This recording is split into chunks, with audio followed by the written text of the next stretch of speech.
ténèbres qui te couvrit toute la terre, selon le livre de Matthieu 27, le verset 45. Et tu as gagné un silence vraiment apparent de Dieu. Bon Dieu te fait silence total. Et tu as gagné un climat de la passion, c'est-à-dire que Jésus-Christ s'est trouvé dans une souffrance qui est vraiment extrême. Donc, Christ, nous sommes capables de dire que il n'y a pas un cri de désespoir, mais c'était une déclaration prophétique et théologique.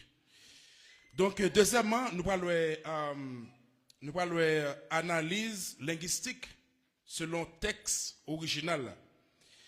Et premièrement, la langue utilisée, nous voyons que Jésus-Christ utilisait une langue araméen, hébreu araméen, ok? Donc, Eli, Lama Sabachthani. Donc, la parole ça, nous capable dire, c'est une forme araméen qui teintait d'hébreu. Donc, c'est-à-dire que, dans l'époque là, il était normal. Les Juifs ont utilisé souvent, mélange de deux langues pour être capable de, nous capable de dire dans la vie courante, ou bien dans la vie quotidienne et religieuse. Les Juifs étaient souvent utilisés comme ça. Donc, Sabachthani, donc c'est ça. Et Jésus-Christ lui parlait dans un langage quotidien. Le peuple là était souvent utilisé le langage ça.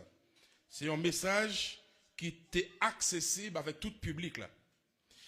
Et deuxièmement, Sabachthani c'est un verbe, ok? Il y a plusieurs sens. Le sens c'est laisser, abandonner et puis livrer. Donc, il ne signifie pas une rupture ontologique, mais retrait de protection et de faveur. C'est-à-dire que ça ne veut pas dire que bon Dieu l'était abandonné Jésus, mais il était séparé avec Jésus net. Okay? Mais bon Dieu l'était retiré consolation, mais présence l'était là. Donc, troisièmement, nous, parole ça, Jésus-Christ lui fait référence directement avec le psaume 22. Qui dit, bon Dieu moins, pour qui ça ou la game. Psaume 22, verset 1er. C'est psaume ça que Jésus-Christ était moyen. Pour qui ça Jésus-Christ c'était psaume 22? C'est un accomplissement de prophétie. Parce que, il a passé Jésus-Christ dans bêtise, il a passé dans risible. Et puis, mais lui avec Pierre percé, selon psaume 23, le verset 16. Nous vraiment pas bien temps pour nous lire verset. Et il a partagé Jésus-Christ selon Psaume 22, verset 18. Donc là, nous allons voir la méthode rabbinique. Là aussi, tes premiers versets dans un psaume. Donc, ça lui rappelle tout psaume dans net. Psaume 22, il finit avec victoire, avec délivrance. Eh bien, Jésus-Christ lui montre souffrance là, mais né dans la gloire. Amen l'église là. Donc, nous voyons le sens théologique et parole ça. Jésus-Christ, c'est que l'hypothèse péché le monde. Moun qui pas jamais fait péché, eh bien, bon Dieu fait le vin péché pour nous. Selon 2 Corinthiens 5, le verset 21. Donc, péché, lui, sépare moun avec bon Dieu. Lorsque moun a vécu dans le péché, ça sépare moun avec bon Dieu. Selon Ésaïe 59, le verset 2. Jésus-Christ, qui ça que le fait? Jésus-Christ prend place moi-même avec vous. Il prend place nous. Et puis, bon Dieu, il traite Jésus-Christ tant coup pécheur.